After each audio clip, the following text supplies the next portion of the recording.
All right, we are live. This is the first live stream of 2024, and it's been a while. So I hope everybody had a Merry Christmas. I hope your New Year's was safe if you were traveling. I hope the holiday season was treating you well. I'm back and I'm ready for 2024. So as long as the audio is all right, I'm just going to keep going, but if you notice any audio problems, just let me know. And if so, then I will get on those in a hurry and we'll get up to speed. So, long story short, I figured that I would just talk about a few things with iconic comics that are new in terms of Timothy Lim and Soul Finder, plans for the new year, how things are going with that. And then I thought I would talk about a few things in the news. There's not too much. It's really, I just wanted to say hello to everybody, catch up, answering questions that you might have. Dave, thanks for tuning in. Appreciate it. Happy 2024 to you as well. And yeah, so I'm just going to chat for a little bit. I figured I'd talk about some immigration stuff, talk about evil islands and the guest list of the rich and powerful and influential, things like that. That's in the news. Might be able to talk about Jimmy Kimmel a little bit, freaking out, freaking out about the island and Aaron Rodgers. That was kind of funny to me. So, Jimmy Kimmel, of all people, I mean, Jimmy said all sorts of slanderous things about people. He said all sorts of nasty, mean things. But if you remotely just sort of insinuate that maybe Jimmy and his friends are a little upset about, the Epstein client list coming out, then especially when Jimmy, his personal chef, was also, or his like business partner was the personal chef of Mr. Epstein. So yeah, you wonder why people might be like, oh, Jimmy might not want that in the news. So yeah, when you have a restaurant, or you did have a restaurant with somebody who was the right hand man, the inner circle of somebody who was abusing children and trafficking children and stuff like that, man, yeah, that's going to affect your business.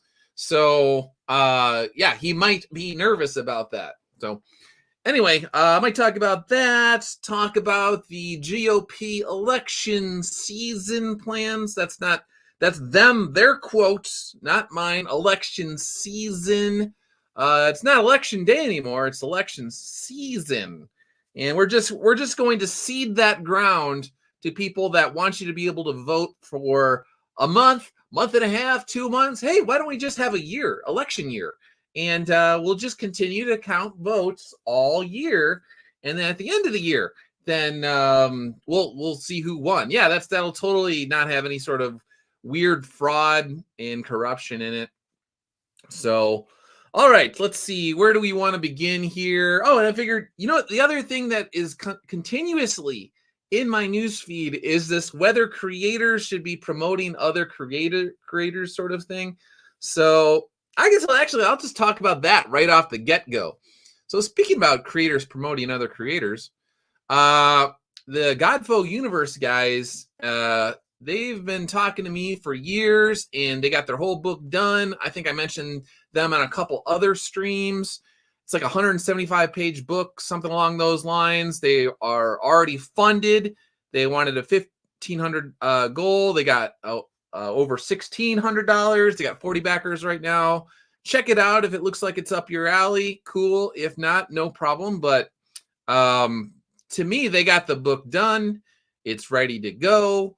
They were just trying to recoup some of the costs here, and they've always been super cool towards me, and just like guys that weren't manipulative and strange, and just trying to figure out how they could extract something out of me. And so I appreciate people like that. Neostar Productions, thanks for tuning in. Happy New Year to you as well. Anyway, again, check out their book, their campaign here. They've been stand-up guys since they've been talking to me, I obviously don't know them like on a super deep personal level, but I have a feeling that if you like this book and you back this book, that you're going to get your book, and there won't be all sorts of bizarro excuses why you didn't get your book or something like that. So, Mr. Grahovac, thanks for tuning in. So yeah, so let's get to this. This constantly is in my feed. I've kind of ignored it for the most part, but it's very interesting to me. So whenever you see people on Twitter, X, whatever you want to call it, when you see people on YouTube and they're just like, these guys don't promote anybody but themselves. They only care about themselves. You gotta, they climbed up the ladder and then they pulled up the ladder behind them so nobody else could get blah, blah, blah, all this sort of stuff. Almost all of the time, it boils down to the person is saying, somebody is not promoting me. Somebody I want to promote my book isn't promoting me. It's not that there are creators that are like, I will not promote anybody else. I will only promote myself. I am only about me. It's that they are the creator that they want to promote them is not doing it. And so they create this narrative that the person only cares about themselves or something along those lines. So it's like people could promote whoever they want. And my thing is whether it's indie comics, whether it's in your professional life, whether it's your personal life, you really should just go about life thinking nobody owes you a thing. Because if you go around thinking that everybody owes you something, you're just setting yourself up for failure. You're setting yourself for having all sorts of animosity and envy and jealousy. It's you're planting those seeds. If you're constantly looking around and you're saying, who are the people out here who owe me something? Who are the people that should be doing me favors? Who are the people that should know exactly what I'm up to and they should help me? Why? They might not, they should find me. They should seek me out and find me and help me. And they need to lift me up and this sort of thing. If you're going about with that sort of mentality, you're going to end up being angry and mad and upset at other people. And it's a recipe for disaster. So again, that's why these Apollyon guys, I like the way that they've gone about their campaign. They just put their nose to the grindstone. They put their book out. They had a soundtrack involved with it and all this sort of stuff. It's ready to go. And then they put it out there and they're like, hey, we like this. We stand behind this. Check it out. I have not seen it, but I haven't seen them saying like, how come so-and-so is not promoting me? How come somebody isn't, sending me links to be on their live stream? How come blah, blah, blah, blah? They're not doing that. They're just putting their book out and saying like, hey, check it out. All right, RPX, thanks for tuning in as well. So again, I see this debate in my feed. It's been going on for weeks now, like 3 weeks straight. And then before that, it was like a month earlier too. It constantly comes up. It's like a recycled. It's dredged up like some sort of weird ocean current sort of thing. You think it's gone, and then it just comes back, and it's very strange. And like I said, I feel like the creators, when you see them, the people that are the loudest, that are just like, they're not promoting me, those are the ones. It's really just, no, there's somebody out there that you want to promote you, and they're not. Here's a little story time. There was this one creator that apparently was flipping out that I had not promoted their book. And this guy was not even really on my radar at all. Like, I didn't really talk to this person. It was very strange. So then I talked to a friend of mine and I was like, I don't even know anything about this guy's book.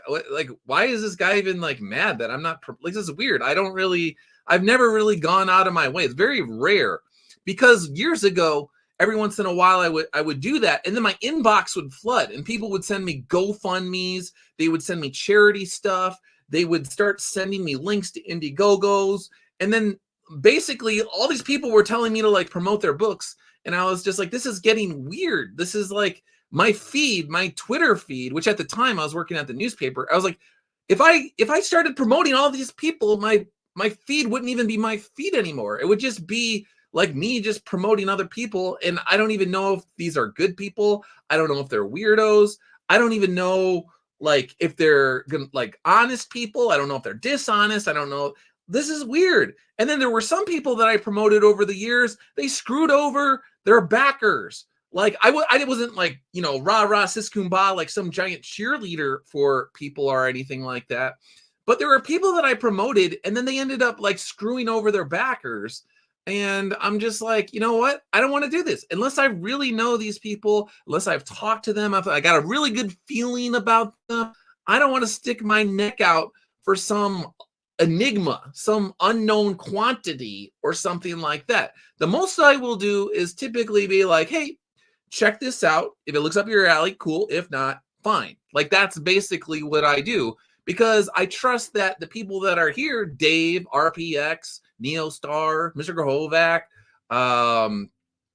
Brett Palmer, thanks for tuning in. Appreciate it, Brett. Like, I think that you're smart enough to make your own decisions. Like if it's just presented to you, I don't need to be like, you gotta back this guy because if you back this guy, then you're gonna be doing the thing and you're gonna be saving the world if you back the person. Like I'm just not gonna really like do that. Anyway, I was talking to a friend about this guy's book, the guy who was flipping out like because I didn't, you know, retweet him or something like that, or like his tweets, or who knows. Like that's the other thing is these people have all these unspoken things that they want you to do. They don't even talk to you, so you don't even know. You can't read their mind. I don't have Cerebro. I'm not like putting something up to my head and going out into the internet and finding people that need help and then like, you know, getting into their mind and be like, okay, Steve here wants me to do 10 retweets and he wants me to do 20 likes and he wants me to do a live stream where I allocate 20 minutes just to his book that I don't even know anything about. All right. So again, I got to keep circling back to this. So I was talking to a friend. I was like, I don't even know anything about this book. I don't know. And my friend did know about the book. And he's like, Doug, this book is about like the themes in this book are about X, Y, and Z. And I was like, that's actually has like my value system, the things that I would promote. I would never want to promote something like that. I don't want to put that sort of message into somebody's head. So from my point of view, on a spiritual level, why would I promote a book for someone that the content, the substance of their book is anathema to my worldview? Like even if the art looks good, whatever, but the message of the actual book in my mind is basic. Not basically, it is. It's evil. So some guy is flipping out about me not promoting his book. I hear about the messages in the book and I'm like, well, the message is evil. Why would I even promote that? So on so many levels, it's just like, no, I'm not gonna, like, I am under no obligation to promote anyone. And that's the other thing is like, if I don't talk about it, I'm probably doing you a favor, dude, on some level. Like the person who's like, because some of these people are like, why aren't you talking about my book? Well, if I did talk about your book, I would tell you that it's got evil messaging in it. It's got evil substance in it to this particular person. And then you would be mad at me about that.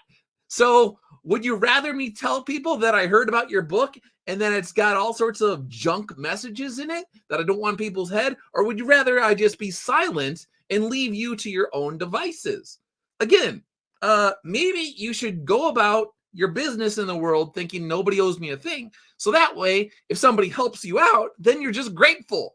You're like, wow, I'm really grateful for that. So that's how I look at it. But again, it keeps showing up again and again and again and again. And every once in a while, things get back to me because there are still people that I never even talk about that will randomly bring me up as like I'm a bad guy or something like that. And because I'm not like a sounding board for other people's projects.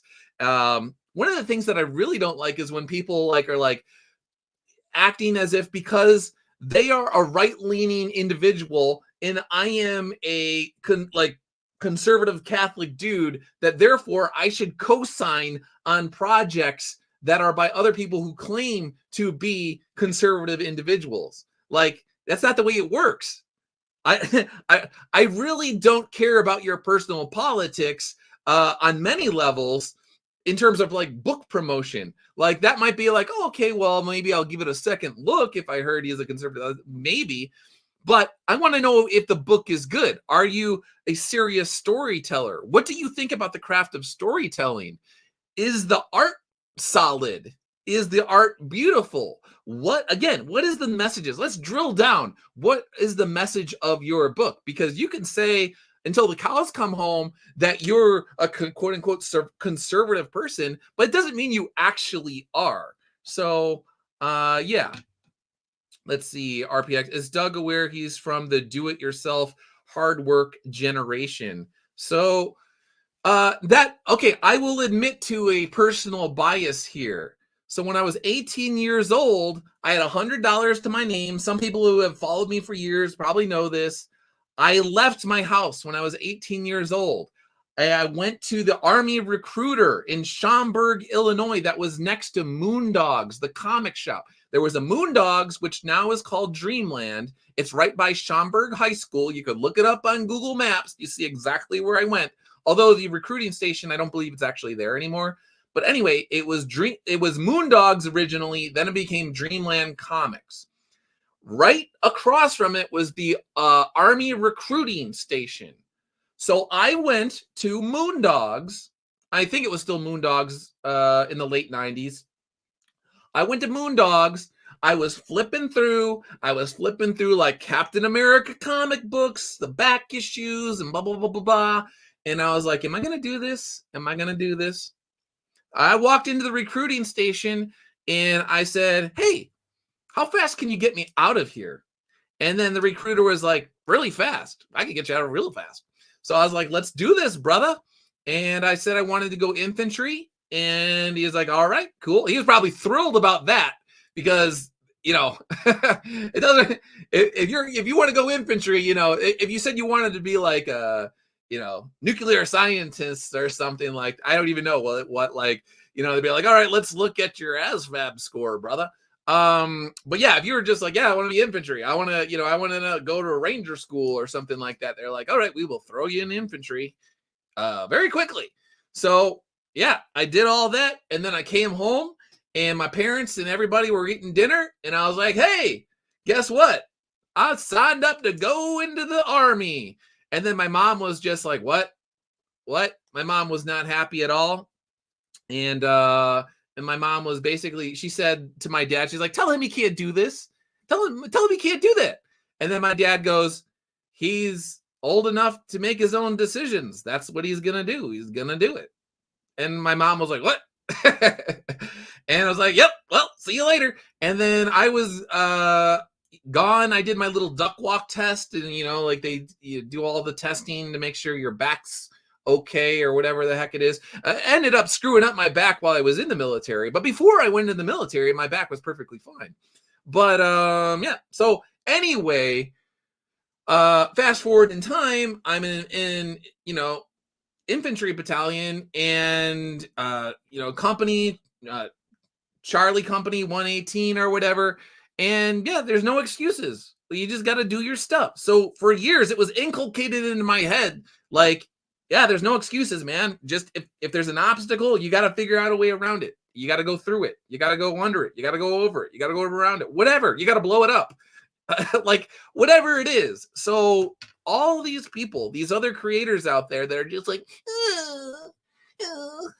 someone's not retweeting me. Somebody is not. They're just they're not giving me likes on Twitter. Like, it doesn't fly with me. So yeah. And then when I got out of the military, I didn't have money to go to the University of Southern California. So I was working the overnight shift at Target for a while. And then I was I would do the overnight shift, and then I would get off the overnight shift, and then my class would start at a community college. And then I went to classes. And then eventually, after like a year and a half, I transferred to the University of Southern California. and I had saved money for that. I also had $33,000 for the GI Bill, which covered 1 year's of tuition at the time. So basically, between my work at Target, which I continued while, over the summers and stuff like that when I was at school, between my work at Target and my GI Bill, I basically got out of undergraduate degree where it was $33,000 a year for tuition.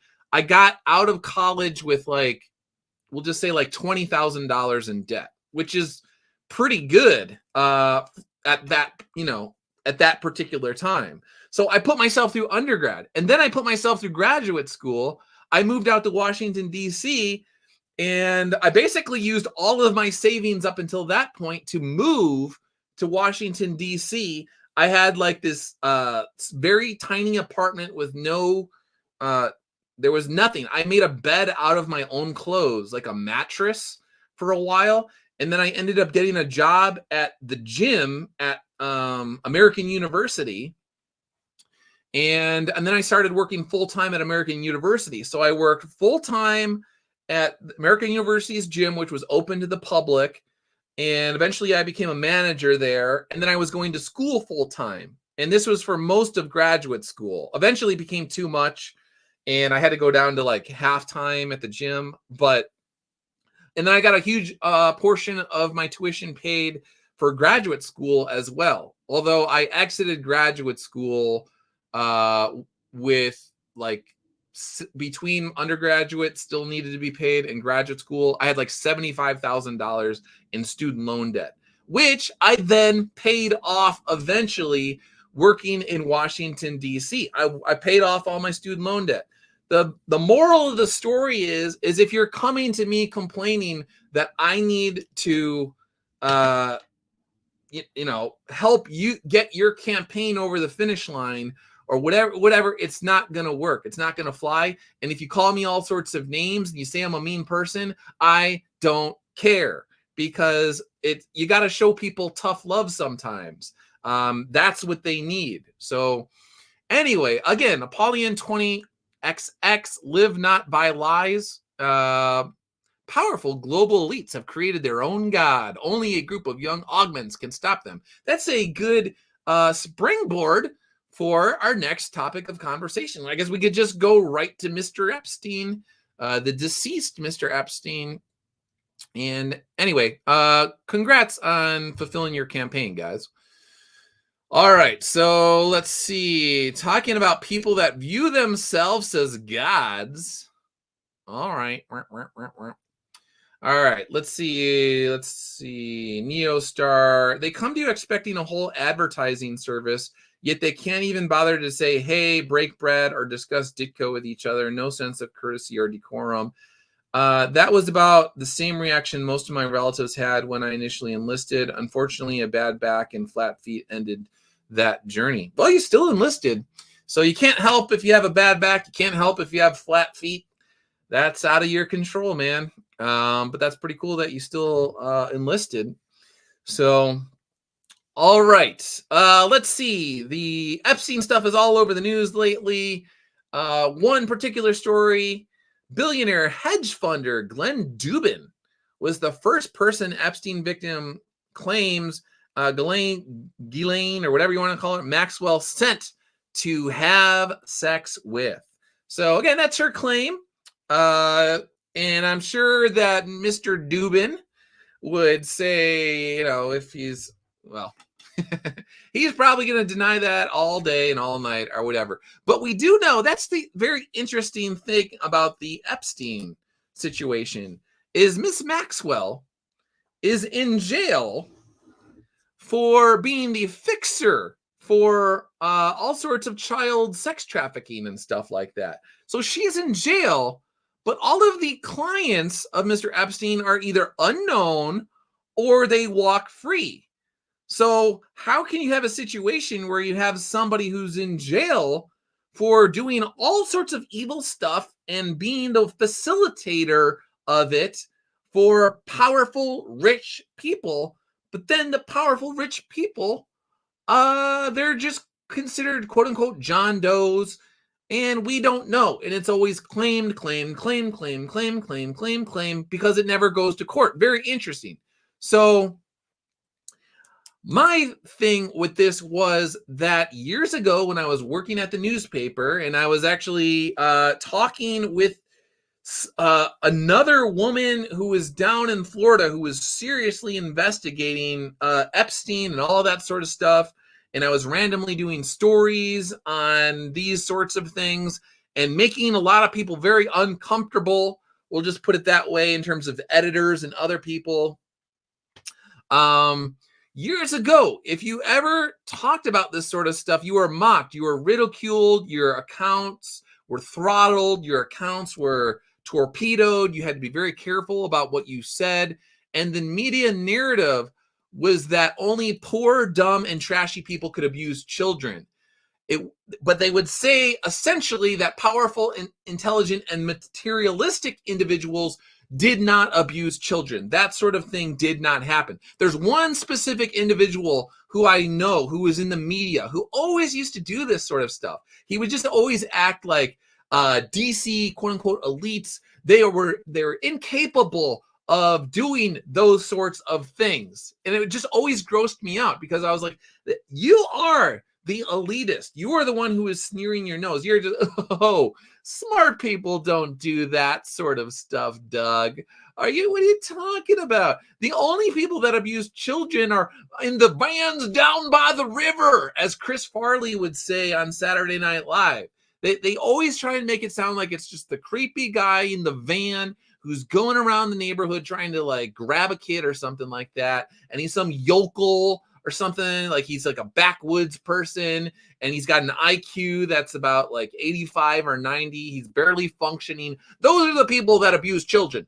But no, if you have an IQ of like 130 and above or 140 or whatever, you're very successful. If you're a billionaire hedge fund manager, no, they would never do anything like that. Well, it turns out, yes, the very rich and the very powerful and the very influential would actually abuse children. In fact, they would have entire islands dedicated to all sorts of debauchery, all sorts of sexual deviant stuff, all sorts of perverted things. Why? Because when you are a billionaire and you're used to getting the things that you want, you could afford literally like anything that you want. You want yachts, you could have a yacht. You want a giant mansion, you could have a mansion. You want multiple mansions, you could have multiple mansions. You want mansions that have fallout shelters, you could have that. So these people, a lot of these times, they're narcissistic sociopaths who are addicted to getting what they want.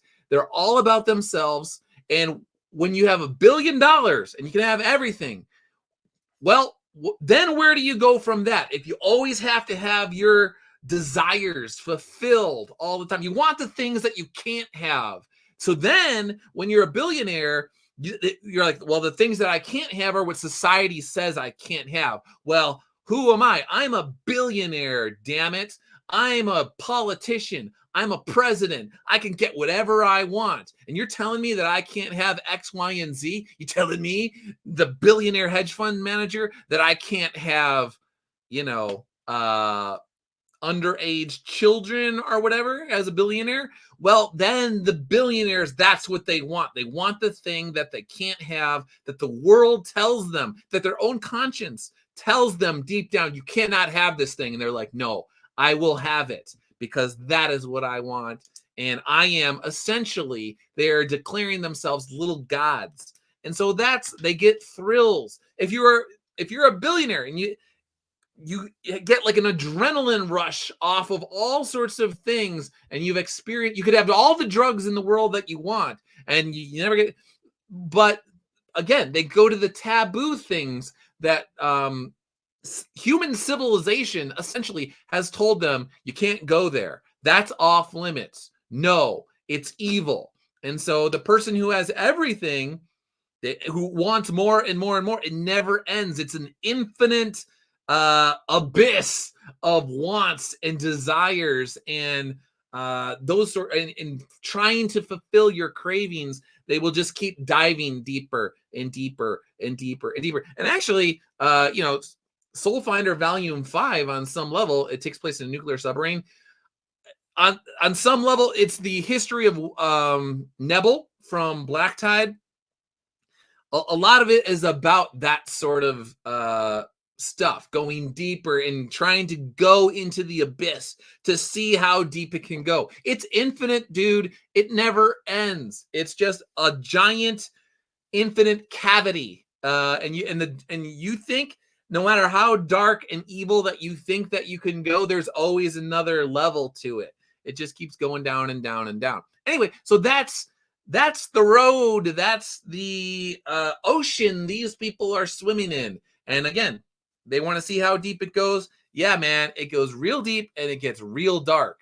And you're just seeing little glimpses of it. They don't want to tell you, they don't want to show you everything. They're giving you the court documents, but they're not showing you censored videos that were taken, the surveillance cameras that they used to actually blackmail the politicians, the Hollywood celebrities, the billionaire hedge fund managers, the princes, the presidents, all those people. They got surveillance video. That's how they were able to blackmail them. They had them on video. There was no denying it. So they have audio recordings. They got the video. But that's what they don't want to show you. So if that ever starts coming out, that'll be very interesting. But again, you have very powerful people that are trying to get court documents sealed up and all of that sort of stuff. RPX, my grandpa once told me back when we were watching the Bill Clinton versus Bush Sr. debate, those are the biggest crooks that will never get caught because they tell the law what to do. Yeah, that's another, that will dovetail, that will be another springboard to another conversation. So yeah, when you're the president of the United States and you're heading up the executive branch and all of that, and then you bring in all of your buddies, if you are corrupt, that is essentially what they do. Is the people that are enforcing the laws are also corrupt. They're all ideologues. They place all of these people in there. So they're all corrupt together. They all have, it's like a body. It's a zombie or whatever. And they got their own people controlling the hands. And they're in the brain or whatever. The heart, it's empty. Whatever. It's a zombie. So they have people all over the place in the system making sure like, okay, you're corrupt? Cool. I'm going to turn a blind eye to you. You're corrupt? I'm going to turn a blind eye to you. You don't say anything about my corruption. I'm over here. I'm doing all sorts of illegal drug stuff, and I'm drug running and blah, blah, blah, and I'm making all sorts of millions on the side. You're not going to say anything about that. I'm not going to say anything about you on your weirdo evil island doing those sorts of things. Okay, we both know that we're all doing evil stuff, and as long as we're all being evil and we know it and we're watching each other, nobody's going to tell on the other guy because we're all evil. Yay, that's how it works. Okay, so let's see. Thomas, thanks for tuning in. It's also about building a system of trust amongst criminals. When we're all guilty and we all know that each of us are as well, we can quote unquote trust that we're all on the same page. Yeah, there you go. Yeah, we are on the same page in terms of how these people operate. But a lot of people, unfortunately, are not. And actually, I don't even blame.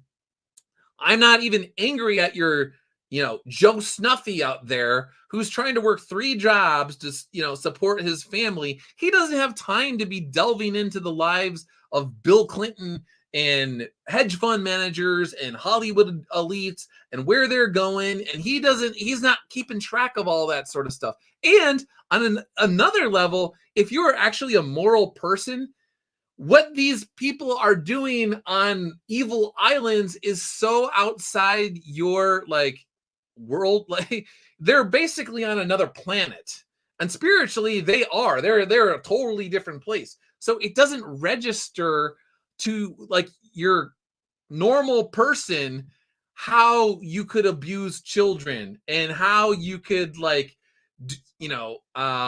have fixers that are getting these kids and stuff like that for 60-year-old politicians and their friends and all sorts of it doesn't, your mind can't wrap itself around it because it's so weird and evil. So I get it while your average American is no. And the other thing is a lot of people that I have found since when I worked at the newspaper is most people do not want to talk about these sort of things, because if you go look into this rabbit hole, you have to look evil in the eye. And if you look evil in the eye, it's incredibly scary. It's incredibly frightening. It will shake your own soul if you have to confront these things, if you have to fight it. So most people would rather put some dirt over it and be like, I'll let somebody else take care of that, because that's really terrifying. Yeah. So that's what happens. And actually, again, speaking of Soul Finder Volume 5, one of the messages in that book and the themes that are explored, it's called Soul Finder Silent Service, is what happens when good men are silent. What happens when evil things are happening and people turn a blind eye to it for any number of reasons. Maybe you believe that you have to turn a blind eye. Maybe you believe that something else you're doing is a good thing, and you have to turn a blind eye to that in order to achieve this other thing that is a greater good, or something like that. Can you basically stay silent and allow evil to thrive and not have any sort of like repercussions for it, or something like you have good motivations because something else is, like I said, a greater good, but you're allowing this other evil to fester? Can you get away with that? The answer obviously is no. There's going to be repercussions, and they're going to be nicht so gut. Let's see. Thomas, these people are more than likely also into Gnostic sex magic. They need others of their ilk to blossom unto themselves. Yeah, again, it's a rabbit hole where years ago, I will say this.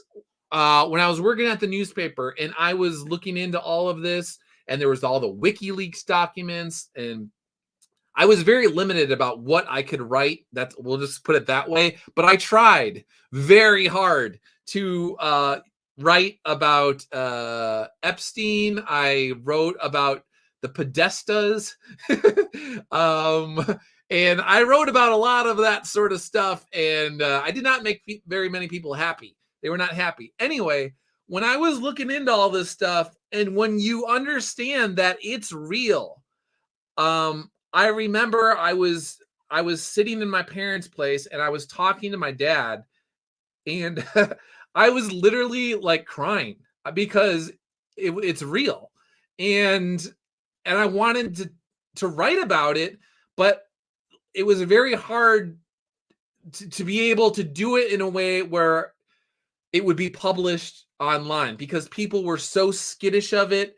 And there's just a number of reasons. So I was trying so hard to cover some of this stuff. And yeah, when you realize that this sort of level of evil is real, like I said, I was like talking to my dad about it, and I was just like sitting there crying because it's real. So anyway, I'm going to get myself all weirdly emotional right now just talking about it. But it sucked because like you feel like you're alone. Like you want to write about something, and then at the time, especially with Twitter and Facebook and YouTube and all these places, they're going to shut you down if you talk about it. So you're like, how do I find a way to not get myself cut off the internet? How do I find a way to keep the message going to get people to understand what's going on without essentially totally sacrificing my own digital voice? Because if I'm completely cut off, nobody cares. Like there's like, it's just gone. If it's someone who's really, really huge that gets knocked off Twitter, then there's enough people that will talk about it, and like they might be able to get back on. But if you're just some guy on Twitter that at the time had 7,000 Twitter followers, and Twitter knocks you out because you're writing on the Podestas, there's nothing you could do. You're gone. So I was constantly under this bizarro stress, trying to figure out how to write about important things when Twitter and social media would penalize you for that. And then also you have editors that are pushing you to do other stories that they want done that are, sometimes important, but oftentimes it's like more so about traffic than the importance. And so I always was like I said, I was under a certain amount of pressure because I wanted to write stories that were both important, but they would also bring traffic to the site as well. I didn't want to just write these stupid, whatever. Barack Obama says dumb thing, Biden says dumb thing, yada yada yada. Like, I didn't want to just do that over and over and over again. So I tried to write about military technology. I tried to write about DARPA. I tried to write about foreign policy when I could here and there, but a lot of foreign policy stuff, nobody reads it. Like, they say they want to read it, but they don't want to read it. So, but I benefited because at the time Drudge was really popular. Like, Drudge is not the same as it used to be because Drudge actually sold it to somebody else, whatever. But anyway, there was a period of time where a lot of my military technology stories, my stuff on DARPA that they were doing, gene editing, CRISPR, all of that came into play that, with COVID and the MRA. Like, I was writing about a lot of stuff, biohacking, transhumanism. I was trying to write about a lot of that stuff back in the day. And Drudge would actually put it up on the website and would do like really crazy traffic. And so my editors were okay if I was doing biohacking and transhumanism stuff and all of that. And that's the other story is there was a period of time where I was talking about how transhumanism was evil, biohacking and all of this. These people want to basically become something other than human. And there was people at quote unquote conservative organizations that immediately unfollowed me. As soon as I said transhumanism was evil, as soon as I started talking about the Podestas, as soon as I started talking about Epstein stuff, a lot of these reporters, a lot of these writers at other conservative websites, they were like skittish themselves. Like, I don't want to be associated with that guy. He's crazy. And Twitter is going to penalize me if they see that I'm following this guy at the Washington Times that's like bashing transhumanism and talking about like Epstein and talking about how all these rich people are, how do I say it? There's a network of evil people that they all do all sorts of gross sexual stuff. Like, all right, we're unfollowing that Doug guy over there. He's off his rocker. He's totally nuts. So yeah, very interesting. So when you see people, they can claim all day that they're quote unquote conservative. It doesn't mean they are. So yeah.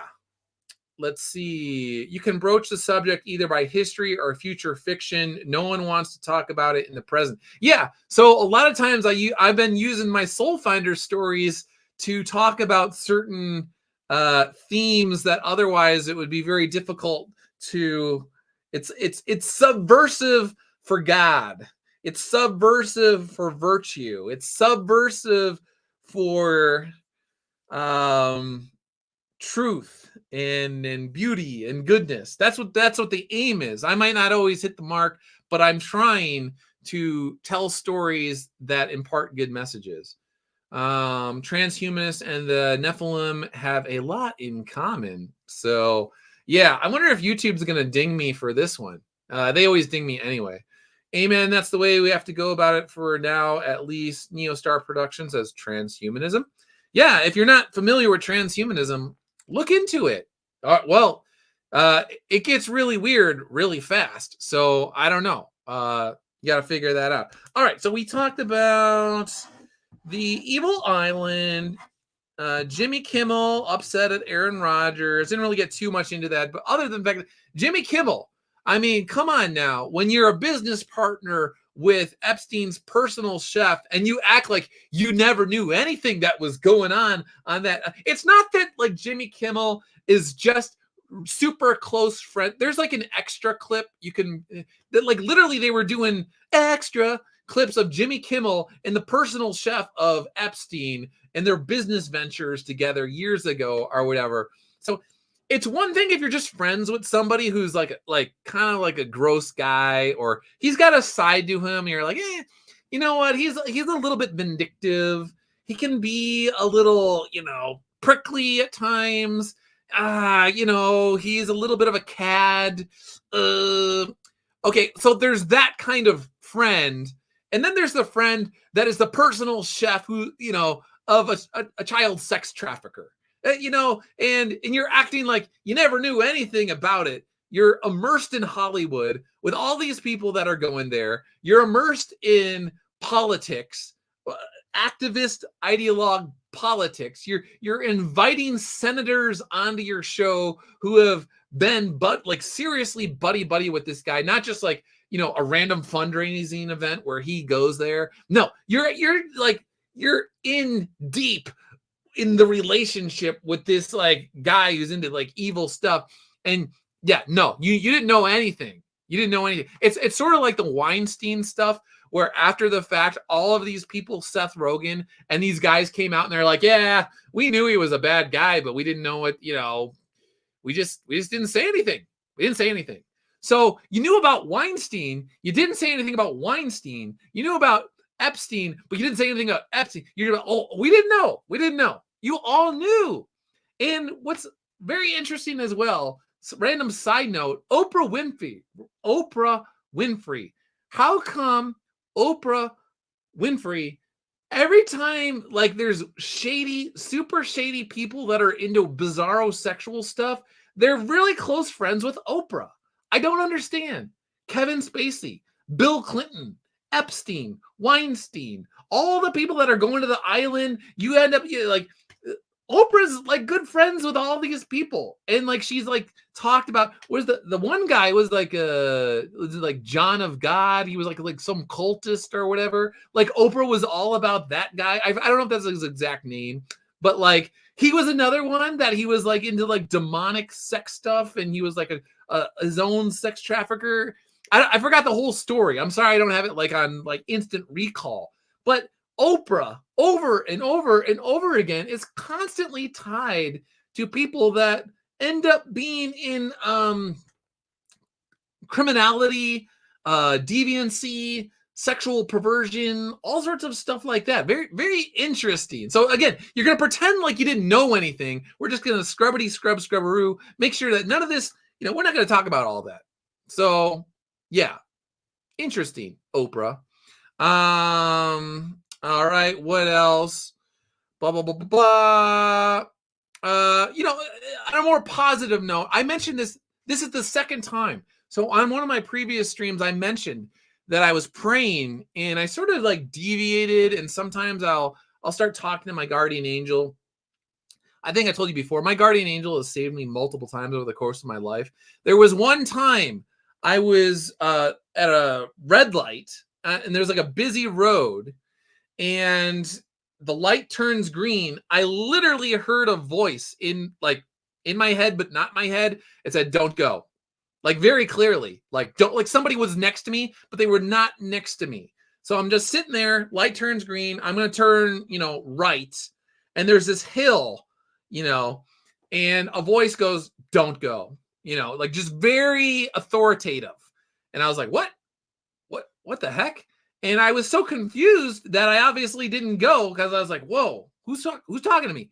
And this car like careens through the red light going down the hill, going like 75 miles an hour. If I went at the green light, for me, I would have been T-boned. I would have been smashed, probably would have been dead.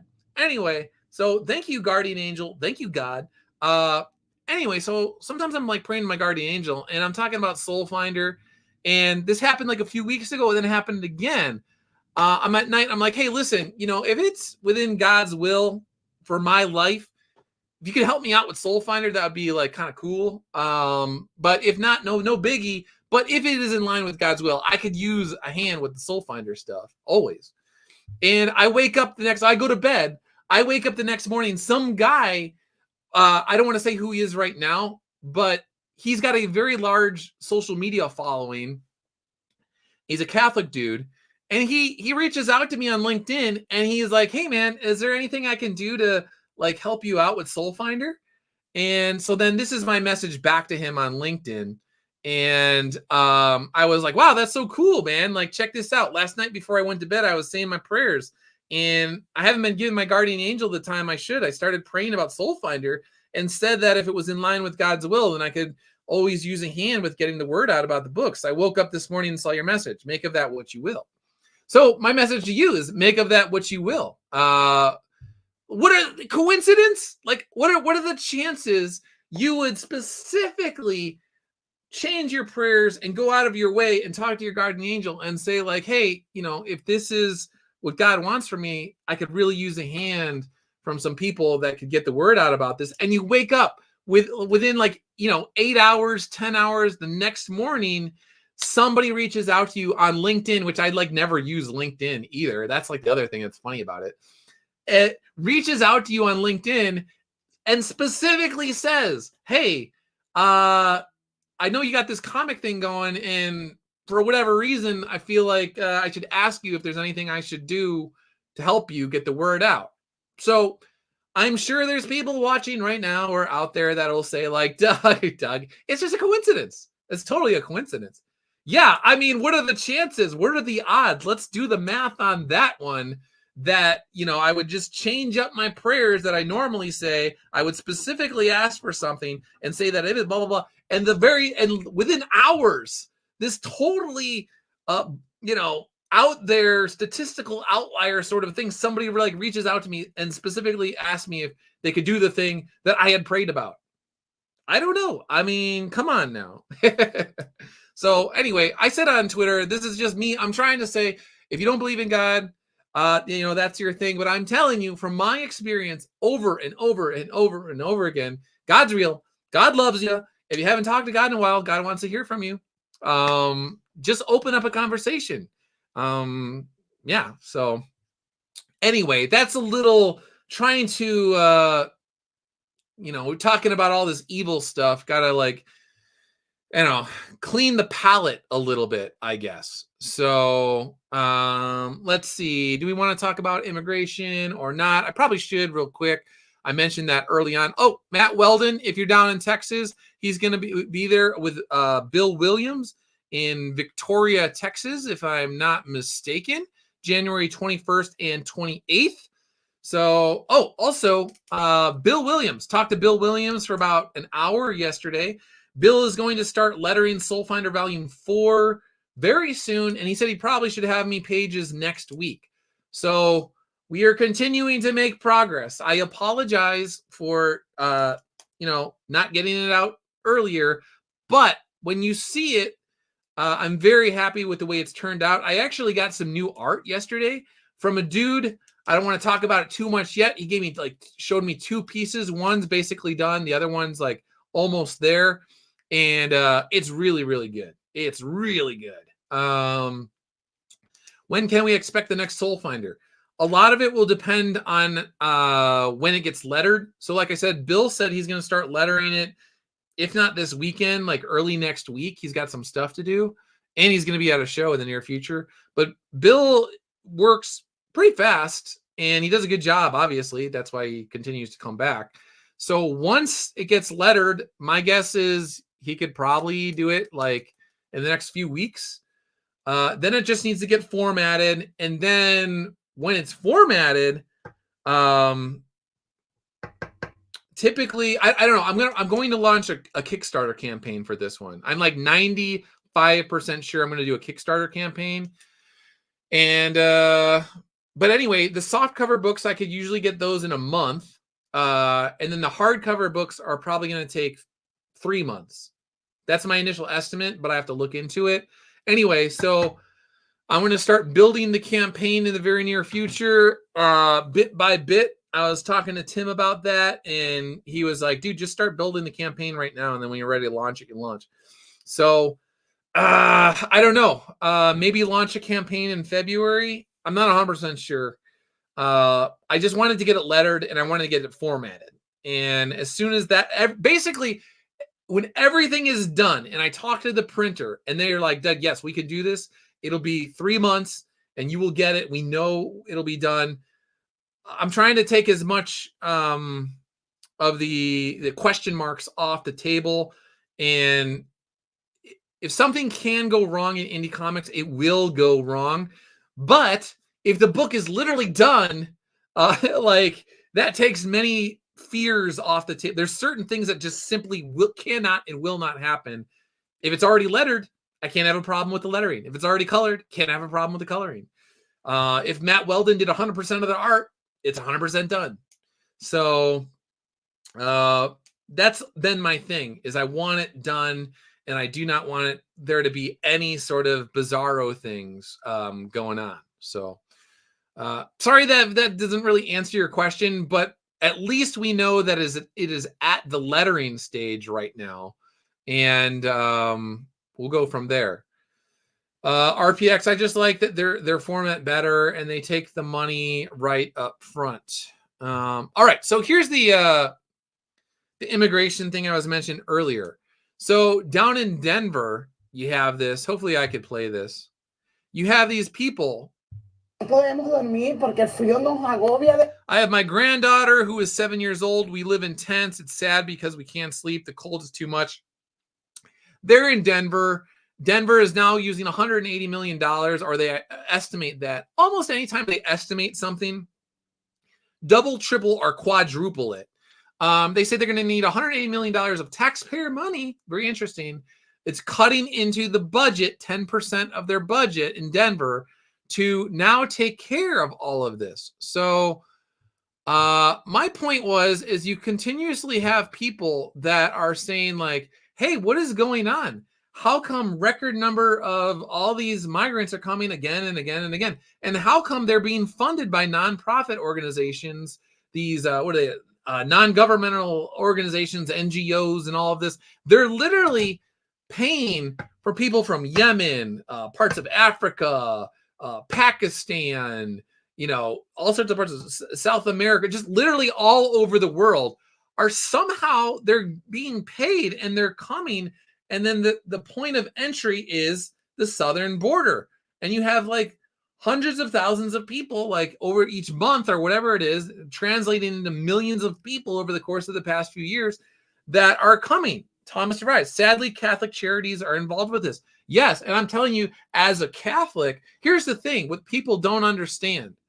Within the Catholic Church, there are essentially heretics and people that hate the Catholic Church that are embedded within the Catholic Church like spiritual termites. They're not even really Catholic.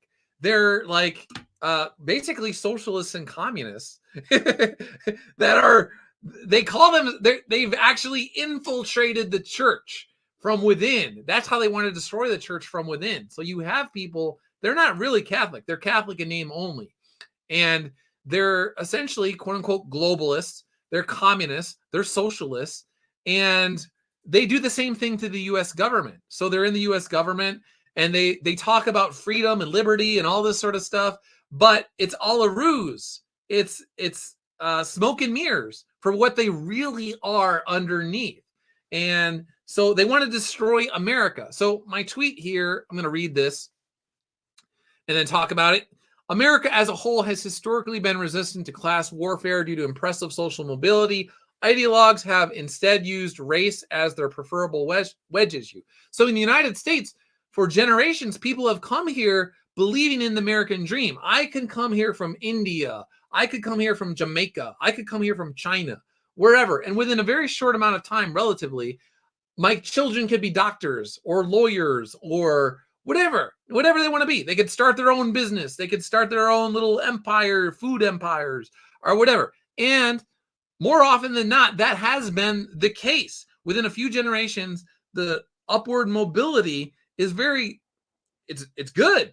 And so that's why class warfare has not really worked in the United States for a long time. But you have these people that they want to make it an issue. The United States, because of its quote original sin of slavery that's existed throughout all of the world, throughout all of human history, but we want to pretend like it's only the Americans that are, they somehow invented slavery or something along those lines. But anyway, because of America's quote original sin of slavery, they will always use the race issue. They have been able to do that. So they use the race issue as a wedge. They use like gender stuff as a wedge, guys, men versus women, black versus white, that sort of thing. That's their wedge issue. But They wanted more than that. They want the class issue on top of everything else. So I say, if you wanted to make class a viable political and cultural wedge, you would create scenarios that break the middle class. So again, you flood the border with millions of people from all around the world. So now you're creating this giant class of people that they don't even speak English, most of them. They don't know anything. They don't even really care. They've just been told if you go there, you're going to be taken care of. So now we're going to overload the social services and all of, everything that's holding up this now a house of cards. Because again, it's been hollowed out from the inside. All these political and ideological and spiritual termites have been trying to eat away from the inside at the United States, because the United States has been this bulwark against tyranny for the longest time. Tyrants around the world, they cannot stand the United States. How do we take down the United States? They're united. They have their fights here and there or whatever. They have their squabbles, but ultimately they've been united in terms of principles. How do we take the United States off the chessboard? Okay, well, we're going to flood them in. We're going to flood all these people all over the world. Now they're this quote unquote underclass. Now these people they're poor. They don't even really understand the culture. They don't care about the culture. Okay, now the education system, now the media, now all these major institutions are going to tell them, we don't want you to assimilate into American culture as it's traditionally been known and identified around the world. When people come to Ellis Island or whatever, and they see, the Statue of Liberty, and they came here wanting to become American. No, we don't want that anymore. You want to come here from Yemen, you want to come here from Pakistan, but you don't want to be American. We're just gonna become new Pakistan, just become new Yemen, just become new wherever the heck it is, Congo, new China. All right, now we're gonna balkanize everybody. They don't even. And so now we have the racial element. Now we have the ethnic elements. Now we have different people that don't even believe the same things spiritually. We're diluting everything. And now we can divide, and now we can conquer. So I say engineered chaos and manufactured division is preferred by powerful people without a functioning moral compass. Again, the same type of people that would go to Epstein Island are the ones that are in charge of everything.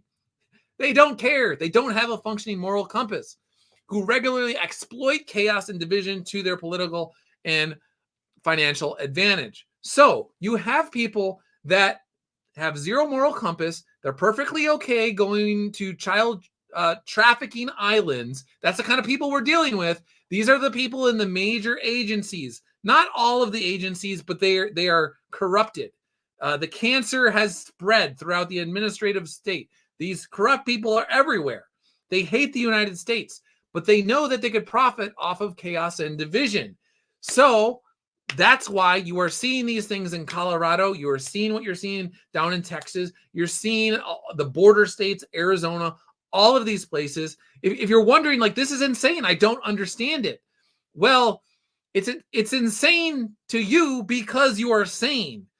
But it makes sense to people that hate the United States and don't care about it, and they only care about making money and acquiring power, because they know that if they're the people at the top of the pyramid scheme, they're turning America into a pyramid scheme. They are insulated. They have their own bunkers. They have their own islands. If you're friends with Jeffrey Epstein prior to his, arrest or whatever, but if you're part of that club, if you're part of that network and it all goes down, you could always just fly to the island and you could have your margaritas and you could have your evil,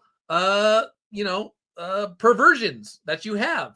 And while everything else crumbles, even if the United States crumbled, if you were the king of rubble, United States or bizarro United States, you would still live really well. There would still be enough resources for you to gather amongst yourselves, because you're a small group of elite people, that you would be able to do basically whatever you wanted. There's only so much money that you could make. There's only so many yachts you could have, only so many jets you could have. There's only so many cars you could have, garages filled with cars and private jets. It doesn't. The United States, a population of what is the population now? At least 350 million people or whatever it is. Like, even if the United States completely is raised for the most part, and you are the ones that are pulling the strings, that you are the one like making the laws and enforcing the laws and whatnot, like you have enough money to have all the cars that you want, all the best foods that you want. You can fly to whatever country you want. You could leave. All of this, they don't care. They literally don't care. And again, a lot of them are literally evil people that go to child sex trafficking islands. So that's who we're dealing with. Anyway, I wonder if this, I mean, I'm sure this is going to be demonetized for sure, but very interesting. I'll see how YouTube reacts to it. Let's see. Captain Cummings is here. Thanks for tuning in. I appreciate it. Let's see. They have a moral compass, says RPX. It just has the green light and pointed full gas towards evil. Yeah, so it's either broken and spinning around in circles, or I mean, still, I mean, they know deep down, but they just choose evil or whatnot. I mean, you know, talk about Soul Finder again and possession and stuff like that. I guarantee you that there are a number of people at the highest echelons of the U.S. government and all governments that their wills are completely aligned with evil, and they are perfectly possessed by evil. And if you don't know about perfect possessions and things like that, look into it. It's incredibly scary. So if you've never read Hostage to the Devil by Malachi Martin, one of the best books I've ever read, one of the most intelligent writers that I've ever run across. Hostage to the Devil, great book. Don't watch any sort of documentary. Don't watch any movies that say that they're involved with hostage to the devil. Read the book. You got to read the book. The guy's probably got like a 140, 150 IQ, and super, super intelligent, super smart, and he knows a lot about possessions and demons and exorcisms, and frightening book.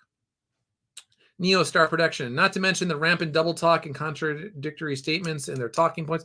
Yeah, that's the other thing is these people, they will just lie. They're just open about it. And even though the internet exists, even though we can clip all of their, all the things that they say one thing, but they do another. You could put it all together into a giant montage proving these people are evil. They don't care. No matter what audience that they're speaking to, they just lie for that audience because they know that they will never be held accountable. They are almost never held accountable. And even with the Epstein stuff, they had to be dragged, kicking and screaming, and there had to be years of a concerted effort of focus on this for them just to get to the point where we released the names that we already knew were on there. Prince Andrew, Bill Clinton, guys like that. This is not like new. Like, we already knew that. Now you're just confirming the things that we knew that you said that we were insane for. You tried to gaslight people and say that they were insane, that they were losing their mind, that it wasn't true. No, it was very true. So now you've just established, yes, we were telling the truth for years. You were lying. Now let's get on to the surveillance videos from the island that the FBI took that are now we don't know where they are. Somebody somewhere has all the, now let's get to the computer files. Now let's get to the various laptops. That's where we need to be at. Let's see what's on the laptops. Let's see what's on all the surveillance videos. You could blur things out, but say like, hey, this is Bill Clinton doing X, Y, and Z. And yeah, or this is any number of very powerful people that we didn't know about, but now we know about. But you'll probably need another however many years of doggedly going after these people for the truth before they give you a few more breadcrumbs, because that's what they do. It's only when you have forced their hands, when they're backed into a corner and they don't know what else to do, that they might throw a few breadcrumbs out there, just enough to distract people to run out the door. And, it's a tactical retreat sort of thing. So they might tactically release stuff as like, all right, Bill Clinton's old. He's going to die. He's got heart problems. Everybody knew about Bill Clinton. Let's release the Clinton stuff. Okay. All right. So, so-and-so is already dead, literally already dead, like Stephen Hawking or whatever. He's gone. He's in the ground. He's taking a quote unquote dirt nap or whatever. He's just literally gone. So he can't defend himself. All right, put some Stephen Hawking stuff out there. Okay. All right, Prince Andrew. All right, he already like signed all sorts of deal. He paid people off. All right. Nothing's gonna happen to him. He's on his own island somewhere, like hunkered down. No one's gonna get to him. He's got the royals protected. All right, release some Prince Andrew stuff or whatever. All right, yeah, we knew about those people. Now let's get to the people that we didn't know about. So, Captain Cummings says, I read a chunk of the document. It was gross. Neostar, talking about his character Reiserman's origin, mysterious crimes throughout the city, only get abducted by the Shadow Organization and rebuilt into a living weapon. Thomas says it's part of the Gnostic sex magic neo-alchemy. They are casting spells on us in a sense. So, yeah, from a Catholic perspective, that's why you got to stay in the state of grace. You got to receive the sacraments. You got to go to confession. You got to receive the Eucharist on a daily basis. Because if you're in a state of grace, nothing these people can do, it's not going to hurt you. Like, you don't need to worry about it. So, but if you're not in a state of grace, if you don't know about the sacraments and you don't receive the sacraments, you're spiritually opened up to all sorts of evil stuff. And so anyway, so if any Catholics are out there and they're watching this, or people that are open to Catholicism, yeah, you want to protect yourself spiritually against these evil people, and they are evil. Get yourself in a state of grace. So I think that's a good way to end it. So yeah, I don't really have too much else to say. This has been a very spicy live stream, spicy content. So we'll end with, oh my God, forgive what I have been, correct what I am, and direct what I will be. St. Elizabeth Ann Seton. Well said. Well said. Captain Cummings, our boy Shia LaBeouf, went from Cringe Lord in 2016 and became confirmed into the church on New Year's Eve. Yeah, I guess his time studying up on Padre Pio had a large effect on him. Very cool. Very cool. So I wish the best for Shia. I know he was in a very dark place. He was in a very bizarre place himself many years ago, but that's what Hollywood will do to you. So, all right. Thanks again to everybody who tuned in today. I really appreciate it. Thanks for supporting Iconic Comics. I will try with Bill Williams, the two of us working together. Bill knows his stuff, but try to get Soul Finder Volume 4 lettered as soon as possible. And then I will try and get it formatted, and I will try and get it to the printers so I could launch this campaign and get you guys Volume 4. And then Matt Weldon will be doing Soul Finder Volume 5. Oh, and I should start writing Detective Chua standalone story in the very near future. It'll be about death. Oh, you're talking about transhumanism and those sorts of things. The Detective Chua story is going to be about, on many levels, about people trying to escape death, trying to extend their life, trying to extend dynasties, political dynasties, so political power. So there's a spoiler right there. I'm doing the Chua story, and I'm going to try and get some very specific rosaries that are linked to the themes of death. We'll just put it that way. Memento Mori. So that'll be on the way sometime down the line, and we'll see how it goes. Oh, and I don't know if I mentioned it, but Rugged Rosaries got with me, and I will be getting more rosaries in that will be St. Michael inspired. And if I get those in on time, which I should, they will be with the Volume 4 campaign. Since, St. Michael historically has been, soldiers and law enforcement have been very fond of St. Michael for a number of reasons.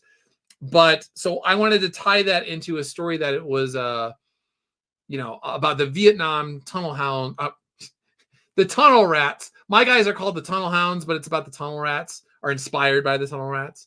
So yeah, hopefully the St. Michael rosaries will be offered with the campaign as well. Thomas, the evil that we're confronting and are trying to cheat death so that they can avoid the judgment that they know is coming. Well said.